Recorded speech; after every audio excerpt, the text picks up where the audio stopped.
მიიგო მოსემ და უთხრა: არ დამიჯერებენ, არ შეისმენენ ჩემს სიტყვას. რომ ითხრან არ გამოგცხადებიაო უფალი? უთხრა უფალმა: რა გიჭირავს ხელში? მიიგო: კვერთხი. უთხრა: მიწაზე დააგდე. დააგდო მიწაზე და გველად იქცა და გაერიდა მას მოსე. უთხრა უფალმა მოსეს: გაიწოდე ხელი და კუდზე მოკიდე. გაიწოდა ხელი და მოკიდა და ისევ კვერთხად იქცა მის ხელში.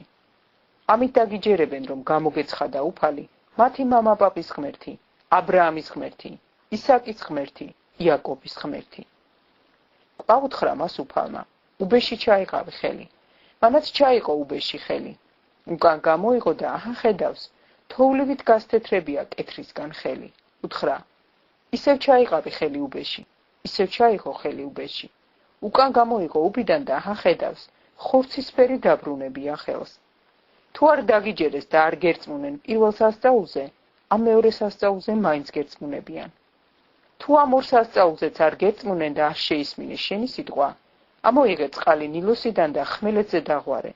წყალი, რომელსაც ნილოსიდან ამოიღებ, სისხლად იქცევა ხმელეთზე.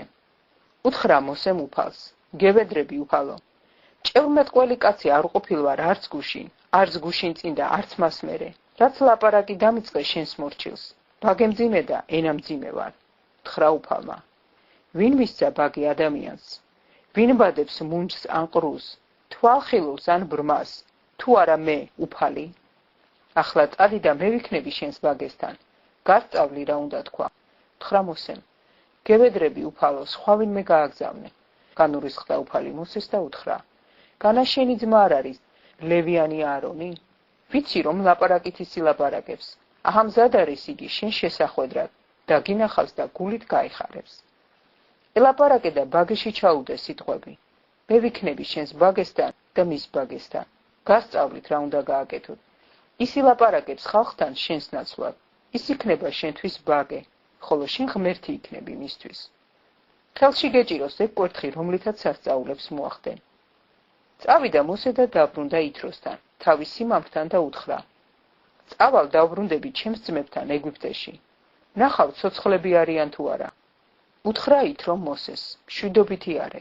უთხრა უფალმა მოსეს მიდიანში: წადი დაბრუნდი ეგვიპტეში, რადგან ყველანი დაიხოცნენ, ვინც მოკლას გიპირებდა.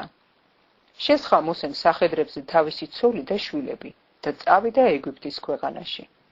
ხელში დაიჭირა მოსემ ღვთიური კვერთხი. უთხრა უფალმა მოსეს: ახლა მიდიხარ და იცოდე, როცა დაბრუნდები ეგვიპტეში, ფარაონის წინაშე მოახდენ ყველა სასწაულს, რომელიც ხელში ჩაგიდევი. გულს გავუსასტიკებ ფარაონს და არ გაუშვებს ხალხს. უთხარი ფარაონს, ასე ამბობს თქო უფალი, ჩემი პირმშოშვილია ისრაელი. გეუბნება გაუშვიო ჩემი შვილი, რათა თაყვანი მცეს.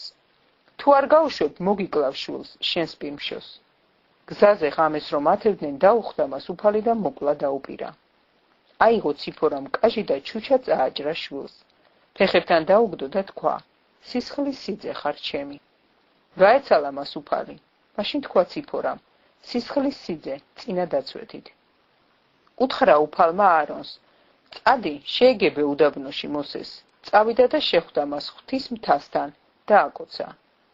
ამცნო მოსემ აარონს ყოველი სიტყვა უფლისა, რომელმაც გამოგზავნა იგი, და ყველა სასწაული, რომლის აღსრულებაც უბრძანა. წავიდნენ მოსე და აარონი და შეკრიბეს ისრაელიანთა უხუცესები. თქვა აარონმა ყოველი სიტყვა, რაც უფალმა უთხრა მოსეს, და მოახდინა მოსემ სასწაულები ხალხის თვალწინ. დაიჯერა ხალხმა და ირწმუნა, რომ მოხედა უფალმა ისრაელიანებს და დაინახა მათი ჩაგვრა.